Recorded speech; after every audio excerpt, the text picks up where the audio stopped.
दर्पण क्या होता है? कांच है। अरे मिरर क्या होता है? मिरर तो होता है दर्पण, और दर्पण होता है मिरर। होता क्या है? कैसे बनता है कांच?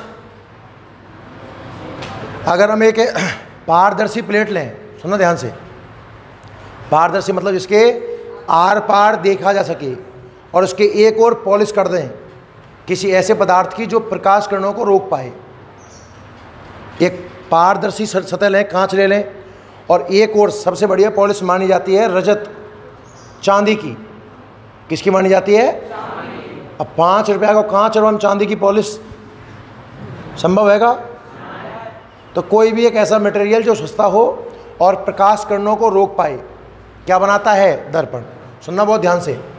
दर्पण बनाने के लिए ये हमने एक पारदर्शी सतह ली, एक पारदर्शी सतह के एक ओर, किसी भी एक ओर, आप देखो ऐसे बनाते हैं ना अपन बार बार ऐसे, इसका मतलब क्या है पता है? पॉलिश। एक पारदर्शी सतह है और उसके एक ओर आपने क्या कर दी? पॉलिश। तो क्या बन जाएगा? दर्पण। कितनी आसान परिभाषा है कि पारदर्शी वस्तु पर, पारदर्शी सतह पर एक और क्या कर दी जाए? पॉलिश। तो क्या बन जाता है? दर्पण। कितने प्रकार का है दर्पण? दर्पण कितने प्रकार का है? कौन कौन सा? उत्तल और अवतल है? बोलो कि ना हो? अरे दर्पण क्या प्रकार का है? कंफ्यूज?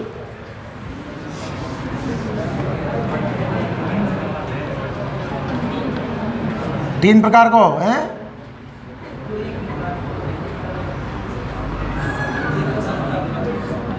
समतल दर्पण,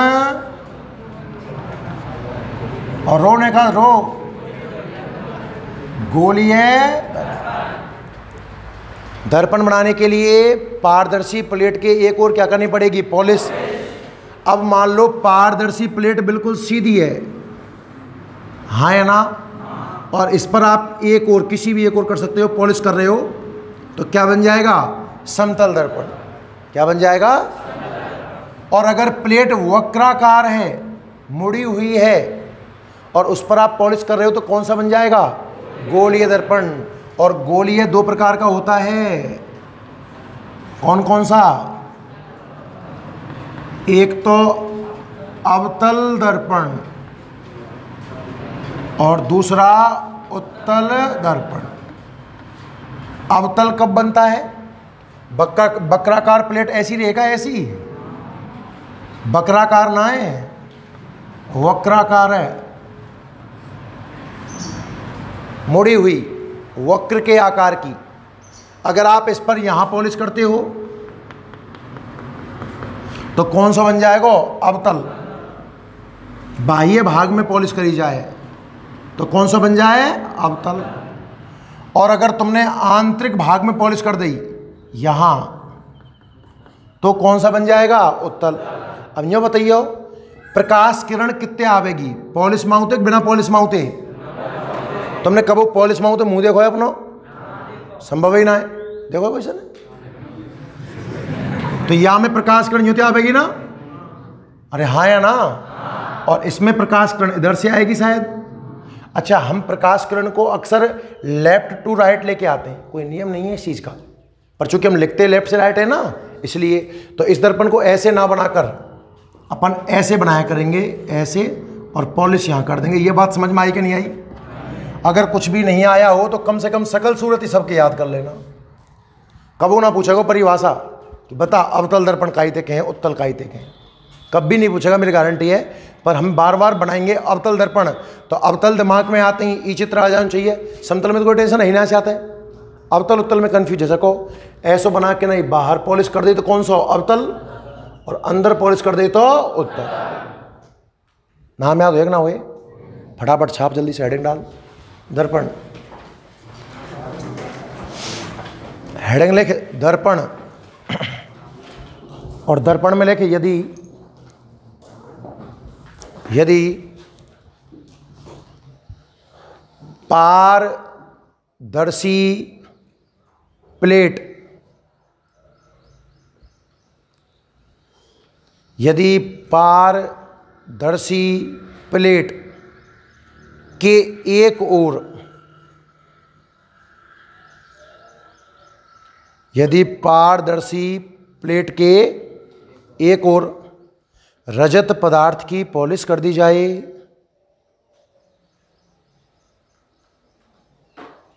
पारदर्शी परत के एक ओर रजत पदार्थ की पॉलिश कर दी जाए तो दर्पण प्राप्त होता है, दर्पण प्राप्त होता है। अब समतल गोलीय की परिभाषा लिखाऊं क्या, ऐसे काम चल जाएगा? बताइए लालो। हेलो हेलो, अब कहाँ है तू? तो आयो ना है।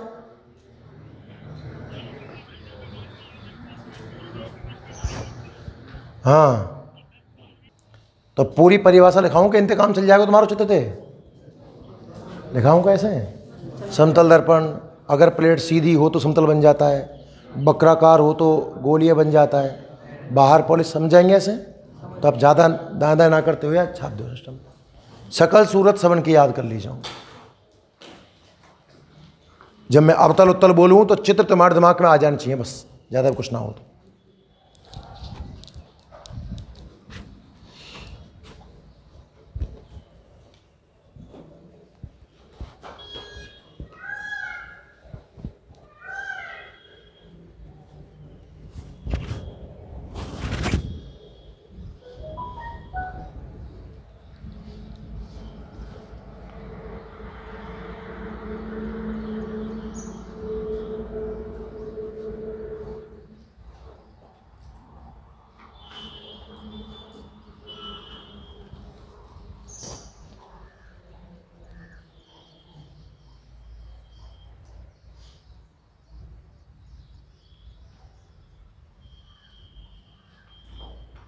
हाँ विद्वानों, बना लिया?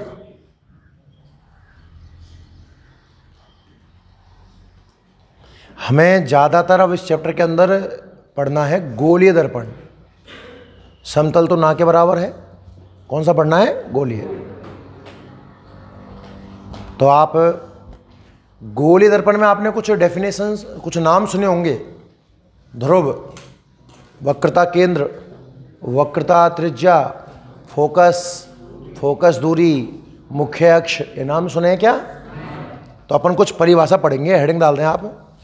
शब्दावली, शब्दावली मतलब कुछ नाम वगैरह से ये जो पढ़ने अपने को, ये बार बार आएगा, पता होना चाहिए ना कि फोकस होता कहाँ है, किसे कहते हैं। विचार करें, ध्यान से बोर्ड पर देखें।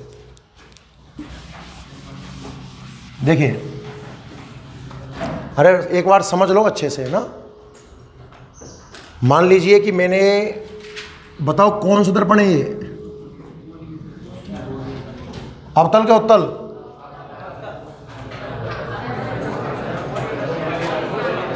दर्पण है, पॉलिश है क्या यहाँ पे?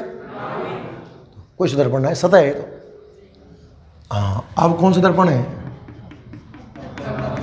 अरे कौन सा है? 7 डेफिनेशन है जो आपको पढ़नी है।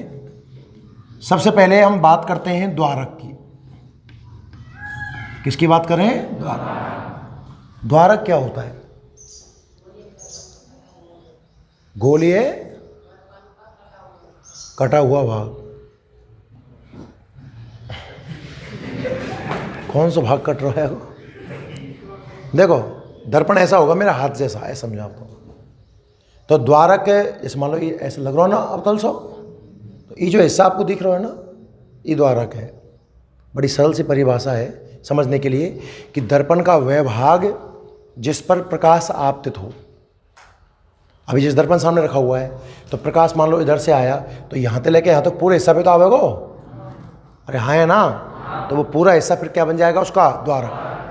तो दर्पण का वह भाग जिसमें प्रकाश आपतित हो क्या कहलाता है? द्वारक। चित्र में द्वारक दिखाऊं, जहां चौक चला रखा हूं ना, वहां दिख गो। अरे हाँ या ना? कोई खास काम की परिभाषा ना है। नंबर दूसरा नाम आता है ध्रुव। ध्रुव इंग्लिश में बोलते हैं इसको पोल। क्या बोलते हैं? पोल। तो इसका जो सिंबल है वो क्या बन जाएगा? पी। ध्रुव कहाँ होता है? अरे नाम पहली बार सुन रहे हो जीवन में? 10वीं क्लास में पढ़ा था कुछ? कहाँ सीख रहे? पोल बीच में ई द्वारक है का पूरा हो, या को जो मध्य बिंदु अतका है ना ई, या ते कहें पोल। दो नाम समझ में आए कि ना आए? द्वारक की परिभाषा बोलो। दर्पण का वह भाग जिस पर प्रकाश आपतित हो, जिस हिस्से पर प्रकाश आता है क्या कहलाता है? द्वारक। दूसरा नाम किसका है? ध्रुव का। ध्रुव की परिभाषा द्वारक का मध्य बिंदु, जैसे ई दर्पण है तो या कोई जो मिडिल पॉइंट होगो या तक कहेंगे अपन पोल। क्या कहेंगे? पोल। नंबर 3 नाम सुना होगा आपने वक्रता केंद्र, सेंटर ऑफ कर्वेचर। तो सी से रिप्रेजेंट करते हैं। पूरा नाम क्या है? सेंटर ऑफ कर्वेचर, वक्रता केंद्र। कौन सा होगा?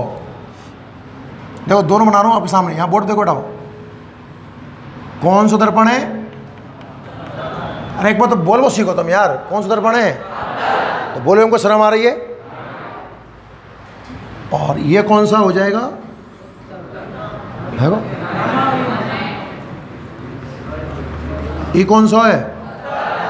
दोनों में देखो आप तो। द्वारक समझ में आया? जिस हिस्से पर प्रकाश आ रहा है, इस पे आ रहा होगा तो ये द्वारक है, यहाँ इस पे आ रहा होगा तो ये द्वारक है। द्वारक क्लियर हुआ कि नहीं हुआ? पहले बताओ। ध्रुव समझ में आया? ध्रुव द्वारक का बीच कोश बिंदु यहाँ लग रहा हूँ। तो सिंबल पी स्टैंडर्ड सिंबल हो गया भाई अब ये। तो इन चित्रों में जहाँ भी पी लिख दूँ आज के बाद तुरंत समझ जाना पोल की बात की जा रही है। किसकी बात है? पोल। दोनों नाम क्लियर है कि नहीं? पहले बताओ। अब नाम आया वक्रता केंद्र, इंग्लिश में बोलते हैं सेंटर ऑफ कर्वेचर। तो वक्रता केंद्र क्या होगा? नाम है सेंटर ऑफ कर्वेचर, जो कर्व बन रहा है उसका सेंटर। यूँ लगा दिमाग। या को पूरा अगर मुझे गोला बनाना पड़ जाए तो इसका गोला कहीं इधर तो बनेगा शायद। अरे हाँ है ना? तो बाको सेंटर कहीं ना कहीं यहीं तो होगा ना? होगा। ये है सेंटर ऑफ कर्वेचर। या को सेंटर ऑफ कर्वेचर कहाँ होगा? न्योको न्योको, ये समझ वाली बात है सब। कौन ना कौन न्यो गोला बन रहा होगा एक तरीका से। परिभाषा कहाँ बनेगी? लोकेशन समझ में आ गई, डेफिनेशन क्या होगी इसकी? एक गोलेंद्र की परिभाषा है, एक छोटा सा शब्द है वो आप समझ जाना। दर्पण का ज्यामितीय केंद्र। भाई दर्पण की ज्यामिति बनावे को प्रयास करो। अरे दर्पण है का ना है? या को ज्यामिति बनावे को प्रयास करो और जहां सेंटर आ जाए वो वक्रता केंद्र है। नई परिभाषा समझ में? दर्पण का ज्यामितीय केंद्र वक्रता केंद्र कहलाता है। और सी से इसको रिप्रेजेंट करेंगे। 3 नाम समझ में आए कि ना आए? द्वारक की परिभाषा बोल। दर्पण का वह भाग जिस पर प्रकाश आए द्वारक कहलाता है। ध्रुव की बोल। द्वारक का मध्य बिंदु ध्रुव कहलाता है। सेंटर ऑफ कर्वेचर समझ में आया? वक्रता केंद्र। दर्पण का ज्यामितीय केंद्र, ज्यामिति बनावे को प्रयास कर। और क्यों परिभाषाएं परिभाषा ना पूछो तुमसे 12वीं क्लास में ऐसा क्वेश्चन ना आवेगा, वक्रता केंद्र को परिभाषित कीजिए। 10वीं में 4वीं 5वीं में ना आवे क्वेश्चन तो, है ना? हमें तो लोकेशन समझ में आनी चाहिए। या को न्यो को क्यों है और या को न्यो को क्यों, ये बात समझ में आ गई तुम्हें? अच्छा, एक नाम आता है नंबर 4 वक्रता त्रिज्या। वक्रता रेडियस ऑफ कर्वेचर। ये कहाँ है? त्रिज्या की क्या परिभाषा है? सेंटर को परिधि से मिला दे। त्रिज्या की पहचान कहाँ है? सेंटर को पर्दी से मिला दें। सेंटर तो सी दिख ही रहा है और पर्दी पे बिंदु पी दिख रहा है कहाँ? ई त्रिज्या। बोल परिभाषा। पहले वक्रता केंद्र मत बोलियो, अभी तो बोल दे कोई दिक्कत ना है, लेकिन तू महसूस करोगे आगे चल के कि बहुत बड़ी गलती कर दे अगर पहले सेंटर बोल दियो तो। स्टार्ट पी ते करना है। कहाँ से स्टार्ट करना है? तुम सी और पी बोल दोगे तो गलत ना है या टाइम पे तो, पर टेप ऐसी डालो जो सही तरीका है। ध्रुव और वक्रता केंद्र के बीच की दूरी वक्रता त्रिज्या कहलाती है। यहाँ की त्रिज्या ज्ञात है, ये है जाएगी। अरे 4 परिभाषाएं समझ में ना आई हो तो पूछ लो। द्वारक वह भाग जहाँ प्रकाश आता है, ध्रुव द्वारक का मध्य बिंदु, सिंबल क्या रहेगा? P। वक्रता केंद्र सेंटर ऑफ कर्वेचर, दर्पण का ज्यामितीय केंद्र, और वक्रता त्रिज्या समझ में आएगा ना आई? बोलो परिभाषा। ध्रुव और वक्रता केंद्र के बीच की दूरी। 5 नंबर मुख्य अक्ष, प्रिंसिपल एक्सिस। तो मुख्य अक्ष कहाँ होता है? बताओ कहाँ बनाया हो तुम 10वीं क्लास में? एक सीधी सी रेखा खींच देते होंगे तुम, यूं खींच देगा जो, ये मुख्य अक्ष बन गई। ध्रुव और वक्रता केंद्र को मिलाने वाली एक सीधी रेखा। देखो ध्रुव से केंद्र की दूरी त्रिज्या है और ये लाइन आर पार निकाल दें तो ये कहाँ बन जाए? मुख्य अक्ष। कहाँ बन जाए? तो यहाँ को मुख्य अक्ष ऐसे बन जाएगा। अरे आया कि नहीं आया? Number 6 focus.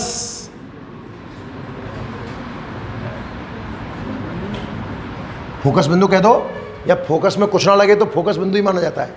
और फोकस दूरी के लिए क्या लगानी पड़ती है? दूरी शब्द। मतलब 7 नंबर की जो परिभाषा होगी, फोकस दूरी। देखो दोनों के प्रतीक में क्या अंतर है। फोकस का प्रतीक तो है कैपिटल F, इंग्लिश में बोलते हैं फोकल लेंथ। फोकल लेंथ को स्मॉल f से रिप्रेजेंट किया जाएगा। 2 F आएंगे भाई। स्मॉल f किसको रिप्रेजेंट करता है? फोकस दूरी को, और कैपिटल F फोकस बिंदु को एक तरीके से। अब ये फोकस बिंदु क्या समस्या है बताओ? फोकस किसे कहते हैं? देखो फोकस शब्द का अर्थ क्या होता है? टीचर बोलता है बेटा बोर्ड पे फोकस कर, मतलब केंद्रित। फोकस शब्द का अर्थ क्या निकलता है? केंद्रित। ध्यान से देखियो, यहां में प्रकाश किरण युति आवेगी ना आवेगी? अरे हाँ या ना? क्या प्रकाश किरण उधर से आ सकती है क्या? पॉलिश हो रही है सब पीछे तो जब प्रकाश किरण, एक प्रकाश किरण नीचे और लाया मान ले में, अरे हाँ या ना? अगर कोई किरण मुख्य अक्ष के समांतर आ रही है, समांतर है का ना है मुख्य अक्ष के? यदि कोई किरण मुख्य अक्ष के समांतर आ रही है और दर्पण से परावर्तन होगा कि नहीं होगा बता? कि अपवर्तन ऐसा कहेगा? ना के बराबर ऐसा कहे थोड़ा बहुत है। देखो कांच में मुझे मेरी शक्ल दिखाई देना परावर्तन है कि अपवर्तन है? परावर्तन। प्रकाश किरण आई होंगी, मेरे मुंह पर टकराई होंगी, कांच में गई होंगी, कांच से टकरा के मेरी आंख में आई होंगी, तो टकरा के उल्टी आई क्या ना आई? कौन सी घटना है? परावर्तन। तो अगर कोई किरण मुख्य अक्ष के समांतर आ रही है और दर्पण से क्या होना है इनका? परावर्तन। तो परावर्तन होने के बाद ये एक बिंदु पर केंद्रित हो जाती हैं भाई। अरे हाँ या ना? और इस बिंदु को नाम दिया जाता है फोकस। दर्पण आपने 2 प्रकार के पढ़े होंगे, अभिसारी और अपसारी। सुने क्या नाम? ये कौन सा है? क्या अंतर है अभिसारी और अपसारी में? जो प्रकाश किरणों को केंद्रित कर दे वो तो अभिसारी। नाम सुन लेना, मैं ना दर्पण कह रहा हूं ना लेंस कह रहा हूं, उल्टा सिस्टम है, तो चक्कर पड़ जाए तुम्हारे संग में। जो प्रकाश किरणों को मिला दे एक बिंदु पर उसका नाम अभिसारी, और जो फैला दे अपसारी। या में देखियो ध्यान दे, प्रकाश किरण मुख्य अक्ष समांतर या में आ सके, अरे हाँ या ना? पर देख, टकराने के बाद ई यूं को लौट जाए और ई यूं को लौट जाए, तो यान तो किरण उल्टी फैला दें। अरे नालायक को दिमाग लगाओ, इतनी दूर दूर आई, टकरा करके मिली कि ना मिली? तो इसकी प्रकृति हो गई अभिसारी। हाँ या ना? तो कौन सा दर्पण अभिसारी प्रकृति का है? अवतल दर्पण। और बता, इसने तो प्रकाश किरणें फैलाई कि मिलाई? फैलाई। पर बेटा देख, इसको पीछे बढ़ा, पीछे बढ़ा, पीछे बढ़ा, मिल ना रही पर मिलती हुई प्रतीत हो रही हैं। वास्तव में मिल रही हैं का? पर मिलती हुई प्रतीत हो सकती हैं। ये भी फोकस है। परिभाषा बोलता हूं, ध्यान सुन। लाला जी देख बेटा, ध्यान सुनो। यदि प्रकाश किरण मुख्य अक्ष के समांतर आए, सुनियो ध्यान से, यदि प्रकाश किरण कैसे आए? और दर्पण से हो परावर्तन, हाँ या ना? तो परावर्तन के बाद जिस बिंदु पर मिलती है, मुख्य अक्ष के जिस बिंदु पर मिलती है या मिलती हुई प्रतीत होती है। अवतल दर्पण में तो मिलती हैं वास्तव में। इसलिए देखो, एक तो इसका नाम हो गया अभिसारी दर्पण। अरे हाँ है ना? एक आप इसका नाम पहले से जानते हो, अवतल दर्पण। क्या इसमें वास्तव में मिल रही है क्या? तो एक इसका नाम हो गया वास्तविक दर्पण। तीनों नाम समझ में आए कि ना आए? या के नाम बोलियो।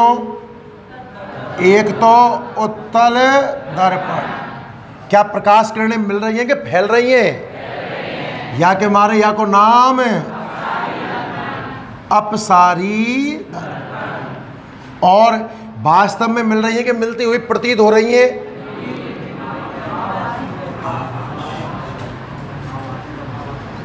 अरे मैं जो पढ़ा रहा हूं वो समझ में आ रहा है नहीं आ रहा है? आप तो मुख्य इसकी फोकस की परिभाषा बोलो। मुख्य अक्ष के समांतर आने वाली प्रकाश किरण दर्पण से टकराव नहीं, परावर्तन बोला घटना पढ़ा दे। परावर्तन ही, परावर्तन के बाद मुख्य अक्ष के जिस बिंदु पर मिलती है या मिलती हुई, क्या कहलाता है? फोकस। क्या कहलाता है? अब एक नाम और आया साहब आपके सामने, बोल। हाँ, ध्रुव से स्टार्ट करना है। ध्रुव और फोकस के बीच की दूरी, देखो ध्रुव और केंद्र के बीच की दूरी त्रिज्या है, और ध्रुव और फोकस के बीच की दूरी फोकस दूरी। ध्रुव और केंद्र के बीच की दूरी त्रिज्या है, और ध्रुव और फोकस के बीच की दूरी फोकस दूरी है। बताओ, 7 परिभाषा आपको समझ में आई कि नहीं आई? अब कंफ्यूज थोड़ी होंगे, किसका फोकस इधर है, किसी का इधर है, सेंटर वेंटर कहाँ है, सब नाम क्लियर है? लिख परिभाषा, लिख। तो अपन को 7 परिभाषाएं पढ़नी है। 1 नंबर डाल, पहला नंबर लिख द्वारक। 1 नंबर लिखे द्वारक। और द्वारक की डेफिनेशन लिख, क्या? दर्पण का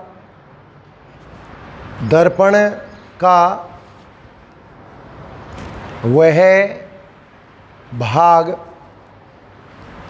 परिभाषा कई तरीके से बन सकती है, उद्देश्य परिभाषा याद करना नहीं है, पॉइंट की लोकेशन देखना है, चित्र बना पाए ताकि हमें ना देखो, दर्पण का वह भाग जिस पर, दर्पण का वह भाग जिस पर प्रकाश को गिरगो आपतित हो।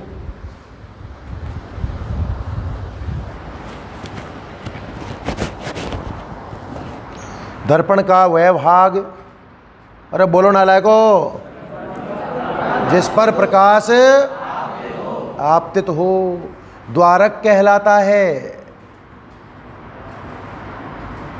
एपरेटर बोलते हैं, एपरेटर, द्वारक कहलाता है।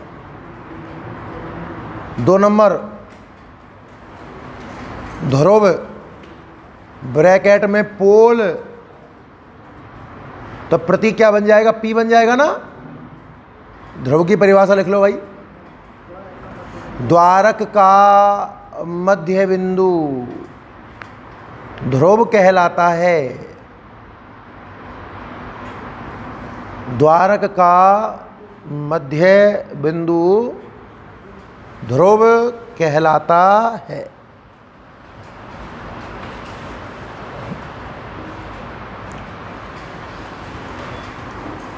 अब लिखाऊंगा, इसे पी से दर्शाते हैं।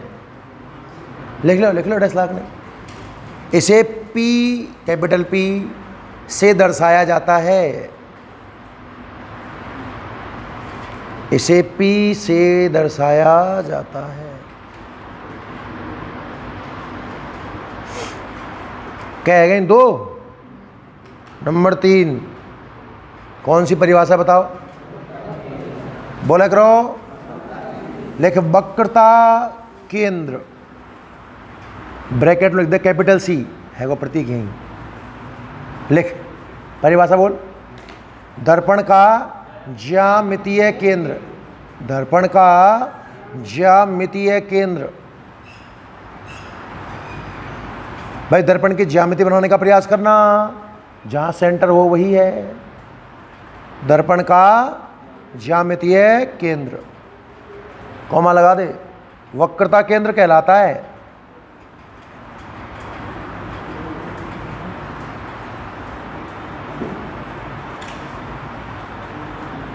अगला नंबर, नेक्स्ट क्या नाम है गे? 4 लिख। वक्रता त्रिज्या,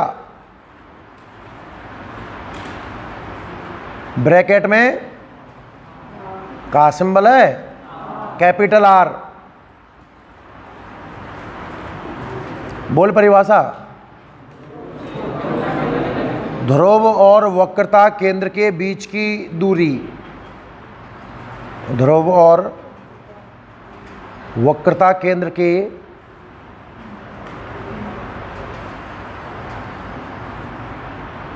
बीच की दूरी, कॉमा लगाना, वक्रता त्रिज्या कहलाती है। अगला नाम बोल। है जी, लिख मुख्य अक्ष डाल। मुख्य अक्ष का परिभाषा है, बोल दो। ध्रुव और वक्रता केंद्र को मिलाने वाली सीधी काल्पनिक रेखा।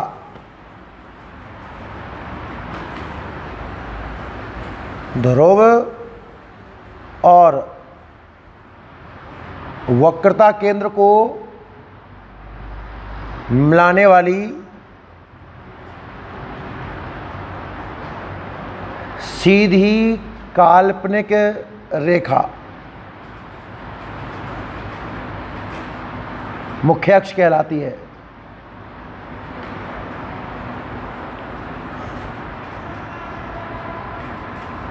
कितने नाम हुए? Number 6 focus. अरे बात समझ में तो आ रही है ना भाई आप सबको? बहुत आसान है, बेहद आसान है। रेगुलरिटी और थोड़ा लंबा चलेगा चैप्टर बस, क्योंकि इसमें बेसिक, अभी तो बेसिक चल रहा है। ये मानो चैप्टर स्टार्ट ही नहीं हुआ ढंग से। तो फोकस, लेख परिभाषा फोकस की, ब्रैकेट में कैपिटल एफ डाल देना। देखो, मुख्य अक्ष के समांतर आने वाली प्रकाश किरण, मुख्य अक्ष के समांतर आने वाली प्रकाश किरण, मुख्य अक्ष के समांतर आने वाली प्रकाश किरण दर्पण से परावर्तन के पश्चात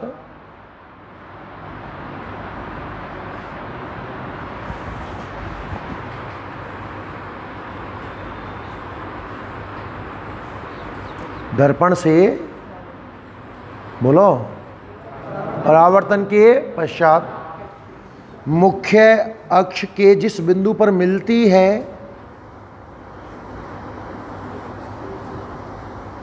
मुख्य अक्ष के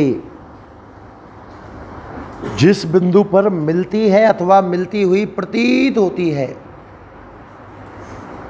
मुख्य अक्ष के समांतर आने वाली प्रकाश किरण दर्पण से परावर्तन के पश्चात मुख्य अक्ष के जिस बिंदु पर मिलती है अथवा मिलती हुई, बोला करो, प्रतीत होती है, मिलती है अथवा मिलती हुई प्रतीत होती है, कॉमा लगा, फोकस कहलाता है।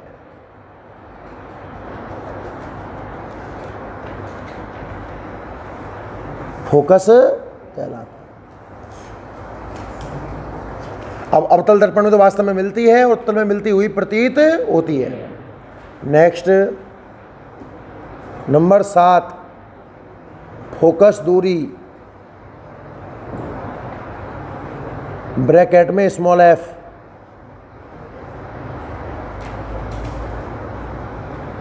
लेख परिभाषा,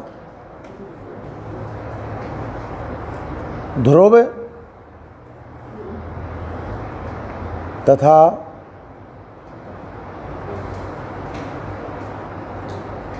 फोकस के मध्य की दूरी,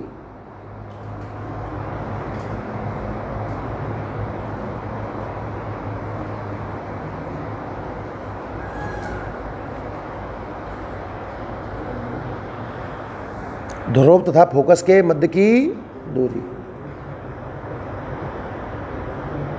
फोकस दूरी कहलाती है। फोकस दूरी के ब्रैकेट में आप स्मॉल f डाल देना। ये तो हो गई भाई परिभाषा। अभी टाइम बच रहा है ना, ठीक है। नेक्स्ट लिखें आप हेडिंग।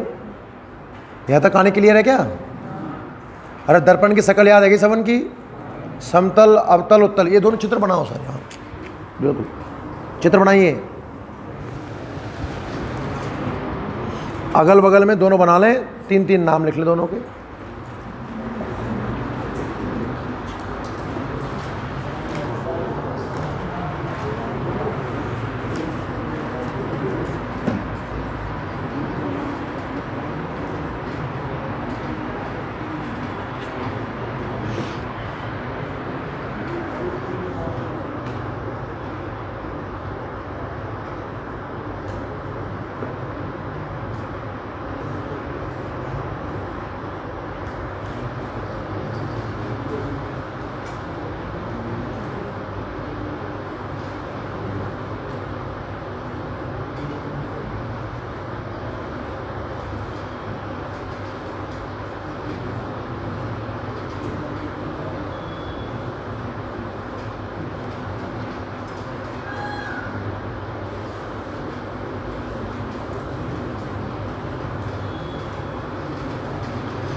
हाँ कर दियो, मैंने कर दियो फ़ोन। आ रहा हूँ भाई साहब, आ रहा हूँ इसको कर रहा हूँ, व्हाट्सएप कर रहा हूँ, देख लेना।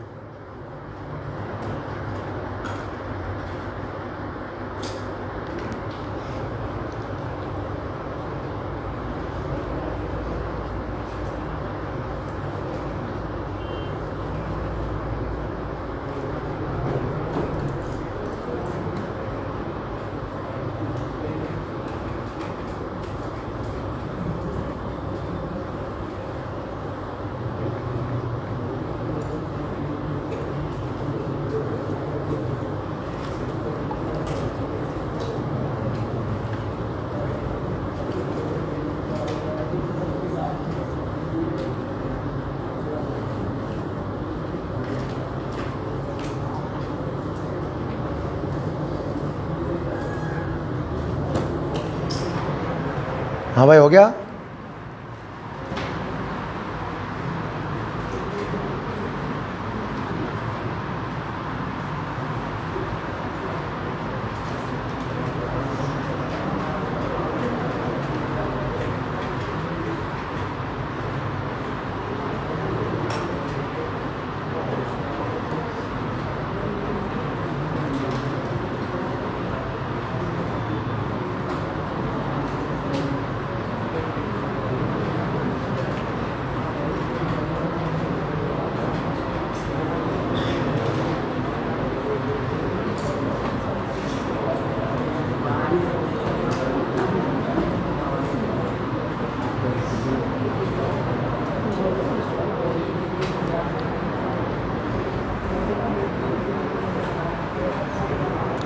हेड डाल दो आप, प्रतिबिंब बनाने के नियम। हेडिंग लिखें आप, प्रतिबिंब बनाने के नियम।